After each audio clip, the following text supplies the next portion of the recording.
Over on the Quake Champions subreddit, someone asked, does anyone have any top secret tips / spots on maps that are helpful for a new player? And honestly, I think that request is a little bit mutually exclusive, because either something is a top secret tip that very few people know about, or it's helpful for a new player who still needs to properly learn the things that everyone else is doing all the time. But I decided to make a video out of it anyway for Blood Covenant, because it's a really popular map that gets played in every mode, and because I did have a whole bunch of ideas that I did want to use. So the value of these tips is all over the place. There are some that are super rare that even a seasoned veteran might not have known before, and there are some that are only useful to complete noobs. I try to put them roughly in the order of most obscure first, most common last, so that the more you know, the less of this video has to waste your time. So yeah, on that topic, let's get straight into this. If your opponent is on rail and you're trying to get him from an unexpected angle, you can drop down to mid and get him from down here.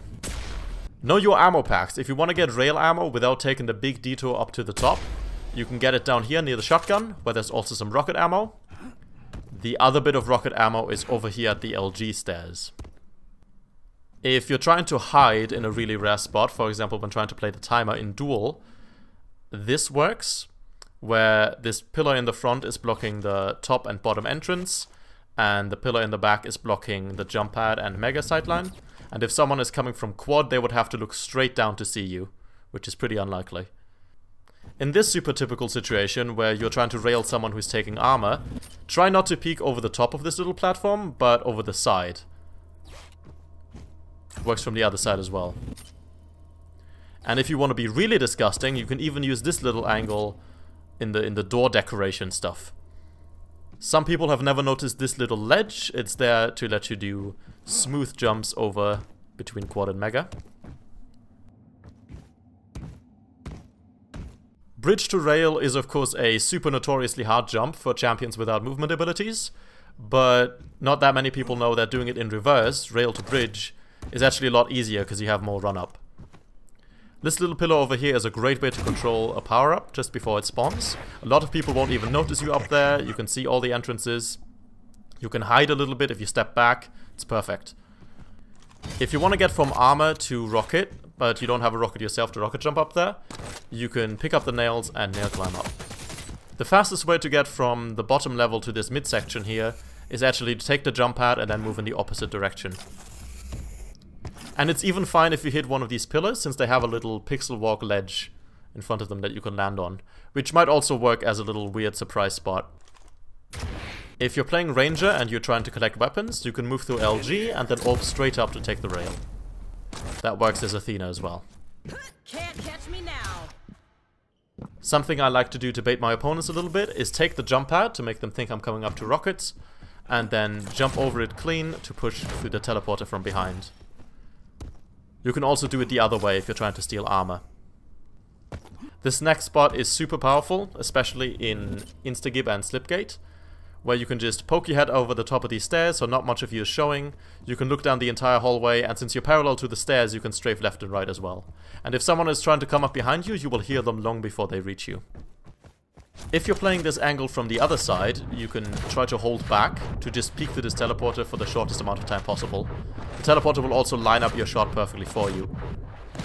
Let's talk dual openings. A really powerful one here is to throw your orb towards Mega, grab the rocket and then teleport to it. A lot of the times you'll catch someone in close range, where you will then have superior stack and a superior weapon.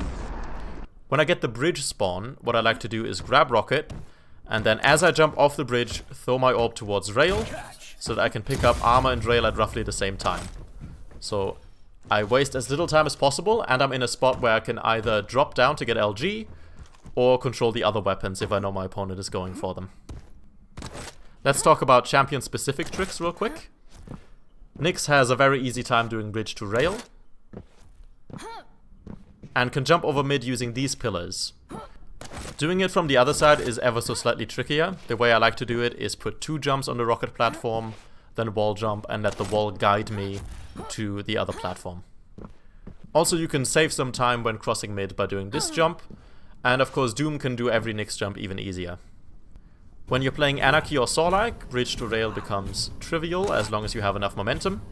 And if you do manage to mess it up, you can actually get enough momentum just by going up the bridge stairs again.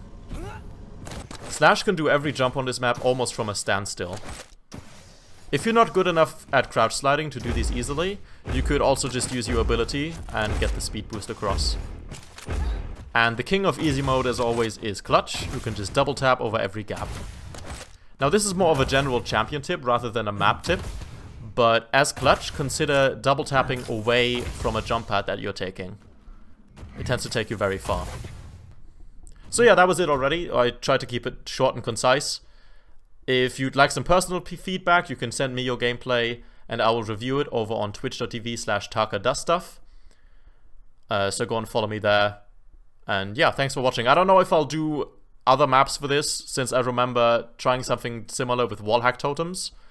I planned to turn that into a series and never got around to it. So I don't know if I'll do more of this, but we'll see, if I feel like it. Have a nice day.